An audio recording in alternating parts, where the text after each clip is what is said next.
Hey, this is Ron. I want to tell you something about me. Coming to you from an undisclosed location out in the middle of the woods in sunny Florida. Got my buddy Emmett here. This isn't scripted. This isn't timed. It's going to get a little over 3 minutes. I'll be honest with you. This is the third take. I don't like editing. I like to get it all in one cut. So I'm going to try. I'm going to talk fast. I'm going to keep it to the point. I want to give you a little bit more of my foundation. Why me? Why Ron? Why Ron's choice?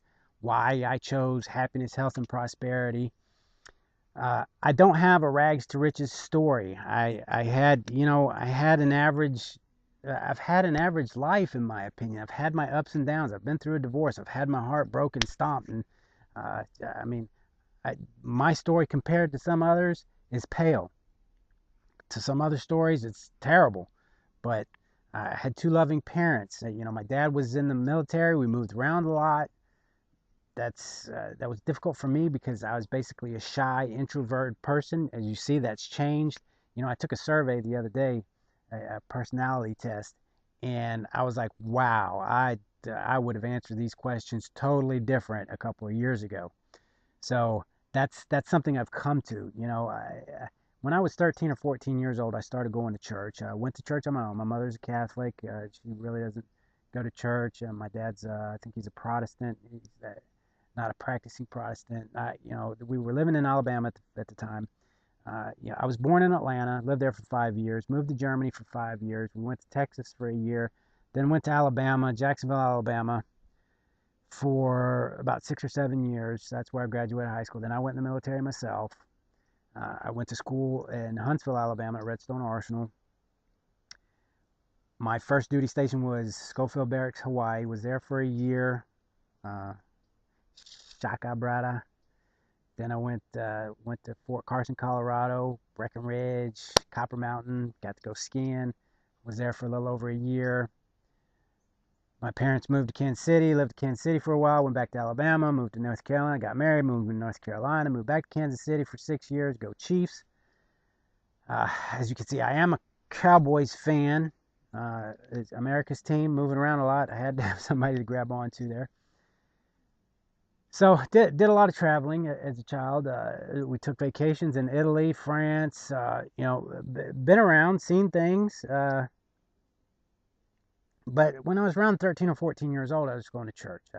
Southern Baptist. I don't know if you're familiar with, if you've ever been to a Southern Baptist church. This church was a converted garage.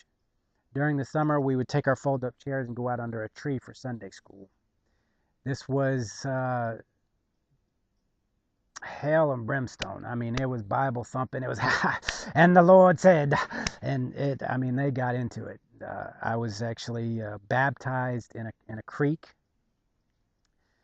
So it was a very interesting learning situation for me. But something deep down inside of me told me this there was more to it than this. There wasn't. There was more to it. So I had to learn more. I just thirsted for knowledge about life, about people. So, whenever I met people from different religions, Mormon, Catholic, Jewish, Muslim, I always questioned. And some people got offended because I would ask some deep, serious questions because I wanted to know. I'm like, why does this religion, these people think they're right and those people are wrong and this is the only way it can be done? And so as my search went on, came across The Secret, started learning about uh, Napoleon Hill, Wallace Wattles, Tony Robbins, um, Wayne Dyer, Joel Osteen. All these people were, I always try to look at the common denominator of everything, and all religions have basically, uh, one foundation. You live right, you do right, you serve others, and that's what you're supposed to do. And so do all these other, The Secret. That's what they all teach. And the fundamental what I came up with was happiness, health, and prosperity. You got to be happy. That's where it starts. It starts in here. You got to take care of your body. You got to be healthy to enjoy life. And then to really live a fulfilled life, you got to be prosperous. You got to have money. You can help so many other people with money. money doesn't make you who you are. There's a quote in the Bible that's often misquoted. People say that love is or money is the root of all evil, and it actually says in the Bible that the love of money is the root of all evil.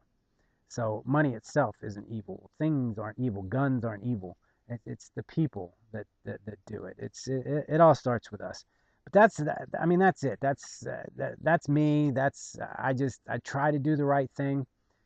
I'm a growth seeking person. I'm always changing. I still I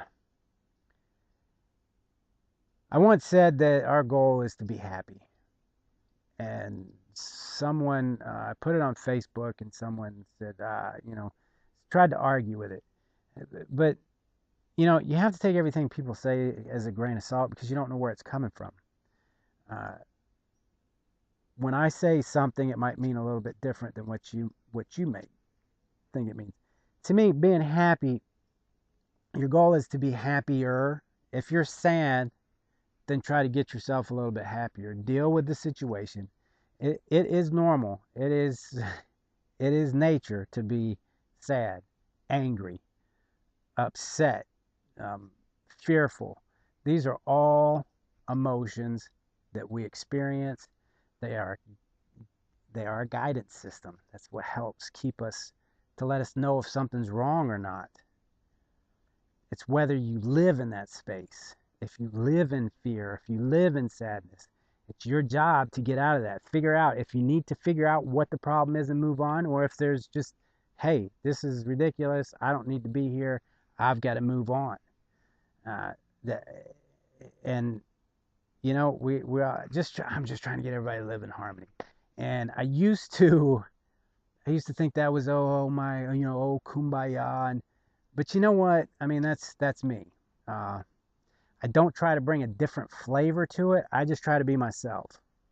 It was one of the problems that I had growing up going through church. It seemed like the kids that were the goody two shoes, they were like, all stiff. And it's like you can live life and enjoy things without being stiff.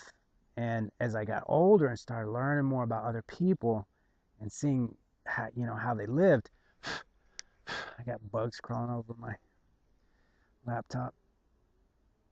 It was just, there's a whole wide world out there. We have to open and expand our minds, and that's what this is all about. That's what the 90-day mindset challenge is. It's to teach you what you don't know. I'm still learning every day. There's so many books. There's so many people out there. There's so many great people that try to help, and um, it's just great. You don't have to do it on your own. You shouldn't. Uh, so that's me. I hope that I get to meet you and work with you. I hope this has given you a little bit of insight. If you have any questions or comments, please send them to me. If you've been or lived or served in any of the places that I have and want to reconnect or talk about them, awesome.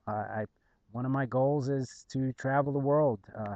When my kids get out of high school, I want to take them around the United States. And then when they get out of college, I want to take them on a trip uh, around the world to continue to see other places that I haven't seen yet. So, Ron's Choice, here's to your happiness, health, and prosperity.